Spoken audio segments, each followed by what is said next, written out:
అవసరం లేదు. ఉన్న పార్టీలు అటు పాలక పక్షమైన ప్రతిపక్షమైన బీజేపీతో కుమ్మక్కయ్యారు అనడం అబద్ధం అవుతుందా? గత 10 సంవత్సరాలుగా చూస్తున్నాం.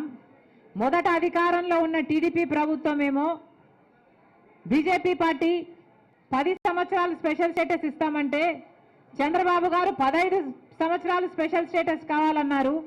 అదే బీజేపీ పార్టీతో పొత్తు పెట్టుకున్నారు.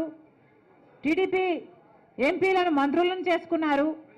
తీరా చూస్తే స్పెషల్ స్టేటస్ కోసం కొట్లాడారా చంద్రబాబు గారు అని చూస్తే ఒక్కసారి కూడా బీజేపీని నిలదీసింది లేదు. ఒక్కసారైనా నిజమైన ఉద్యమం చేసింది లేదు.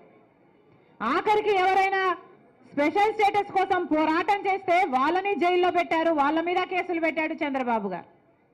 అలా చంద్రబాబు గారు 5 సంవత్సరాలు బీజేపీతో పొత్తు పెట్టుకుంటే ఇక కాంగ్రెస్ పార్టీ, ఇప్పుడు వైసీపీ పార్టీ, అధికారంలో ఉన్న వైసీపీ పార్టీ కంటికి కనిపించని పొత్తులు పెట్టుకుంది బీజేపీ పార్టీతో.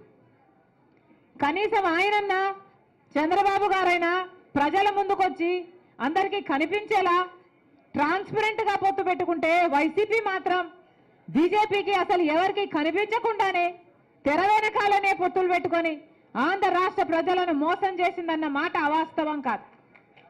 ప్రతిపక్ష నాయకుడిగా జగనన్న గారు ఎన్నిసార్లు ప్రతిరోజు ప్రత్యేక హోదా గురించి మాట్లాడారు.